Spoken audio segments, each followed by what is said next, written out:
सरिता के जेठ जेठानी स्वभाव के बहुत खड़ूस थे। सरिता का पति बीमार रहता था, इसलिए वो खेतीबाड़ी का काम नहीं कर पाता था। इसी बात का फायदा उठाकर सरिता के जेठ राजेश्वर ने सारी जमीनें अपने नाम कर ली और छोटे भाई रामेश्वर को एक बंजर जमीन का टुकड़ा दे दिया। रामेश्वर उस बंजर जमीन के टुकड़े पर कोई फसल नहीं उगा पाता था, इस कारण वो बहुत गरीब हो गए। रामेश्वर पहले ही बीमार रहता था, इस कारण ज्यादा काम नहीं कर पाता था, इसलिए सरिता उसकी इस काम में मदद करती थी। कुछ नहीं मिलेगा सरिता इस जमीन पर।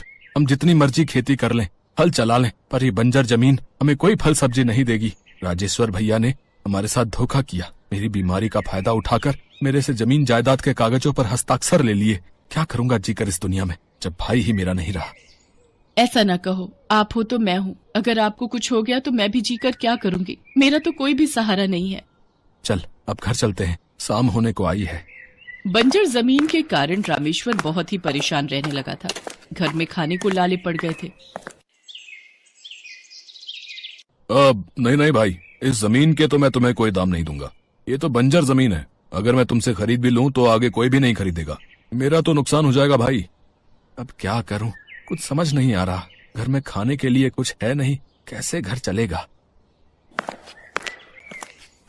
सुनो जी, अगर तुम कहो तो मैं जेठानी जी के घर से थोड़ी मदद मांग लूं, क्या पता वो मदद कर दे। सरिता, तुम उन्हें नहीं जानती हो। राजेश्वर भैया मेरे सगे बड़े भाई होकर मेरी मदद करने के लिए नहीं आते तो भाभी कैसे मान जाएंगी। रामेश्वर के कहने पर सरिता मालती के घर नहीं जाती, पर एक दिन रामेश्वर की तबीयत बहुत खराब थी। उसका बुखार उतर नहीं रहा था। सरिता को दवाई के लिए पैसों की जरूरत थी, इसलिए उसे मजबूरी में अपनी जेठानी के घर मदद के लिए जाना पड़ा। देख सरिता, अगर तुझे दवाई के लिए पैसे चाहिए तो वो मैं तुझे दे सकती हूँ, पर बदले में तुझे मेरे घर काम करना पड़ेगा। वो ऐसा है ना, मेरी काम वाली आजकल छुट्टी पर है, तो घर के बर्तन, सफाई, झाड़ू पोछा, खाना बनाना करना सब तुझे ही संभालना पड़ेगा। तभी मैं बदले में तुझे पैसे दूंगी। मंजूर है तो बोल। ठीक है भाभी, मैं सारा काम कर लूंगी, पर आप मुझे पैसे जरूर दे देना, मुझे बहुत जरूरत है। उस दिन से सरिता अपनी जेठानी मालती के घर नौकरानी का काम करने लगी। मालती सरिता पर बहुत अत्याचार करती थी। सारा दिन काम करवाकर शाम में उसको 20 रुपए पकड़ाती थी। सरिता मजबूर थी, इसलिए वो काम करती रही। एक दिन सरिता अपनी जेठानी के घर काम कर रही थी, तभी एक बूढ़ी औरत वहां आई और कुछ मांगने लगी। बेटी, बहुत भूख लगी है, कुछ खाने को दे दो। ओ अम्मा, आगे जाओ, ये कोई दान धर्मशाला नहीं है जो यहाँ से कुछ खाने को मिलेगा। पता है अनाज कितना महंगा है। तुम भिखारी और गरीब लोगों को अगर ऐसे ही मैं रोटी सब्जी बांटती रही तो मेरा घर तो जल्दी ही खाली हो जाएगा। जाओ जाओ, माफ करो।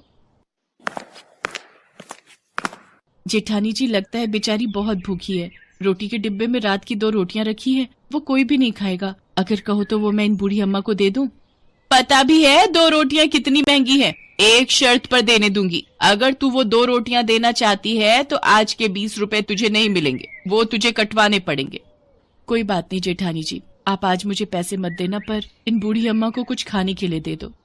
सरिता की जेठानी मालती उस बूढ़ी औरत को रोटी दे देती है और बदले में उस दिन सरिता के पैसे काट लेती है। सरिता शाम को काम खत्म करके जब घर जा रही थी तब वो बूढ़ी औरत उसे दोबारा मिली। बेटी, तुमने मुझ बूढ़ी का पेट भरने के लिए अपनी जेठानी से अपने पैसे नहीं लिए।